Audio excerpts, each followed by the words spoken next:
to have you with us. You're watching the news. I'm Avni Raja. We're making a start here with the entire controversy surrounding Twitter and the Congress party. In fact, after temporarily suspending the account for a week, Twitter has finally restored the Twitter account of Congress leader Rahul Gandhi and other leaders as well. Now, this comes a day after Rahul Gandhi launched a sharp attack on the platform, accusing it of being biased, interfering in political processes and acting on the behest of the central government. In another development, National Commission of Protection for Child Rights has summoned Facebook India's Trust and Safety Head on the 17th of August for not removing the Instagram post and video posted from Rahul Gandhi's handle in which he allegedly disclosed the identity of the victim's family. Let me go across to Meenakshi, who is joining us for more details here. Meenakshi, this has, of course, been continuing for quite some time. If you can take us through the latest developments now.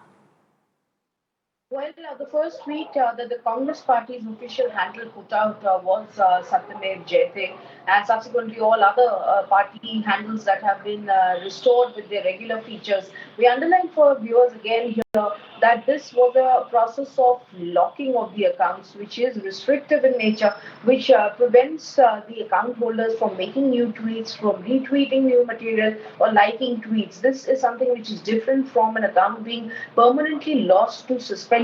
So that's the underlying difference here.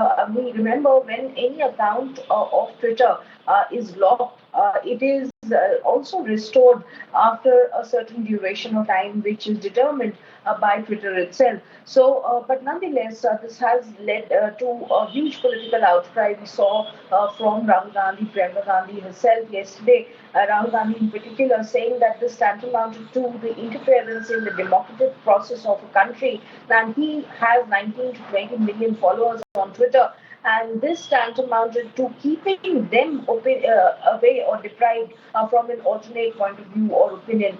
And that is something which clearly was reflected across all other voices from the Congress party. And today, with these accounts being restored, like we just broke the story of how Congress's first tweet is of Satyamev Jayate, which means that truth shall prevail. A lot in the Congress party, they have been viewing this as a victory for the people, or they have been seeing this move of Twitter to restore these accounts back to their normalcy as being something which is for the people, in the interest of the people. So clearly, this is something which has political implications.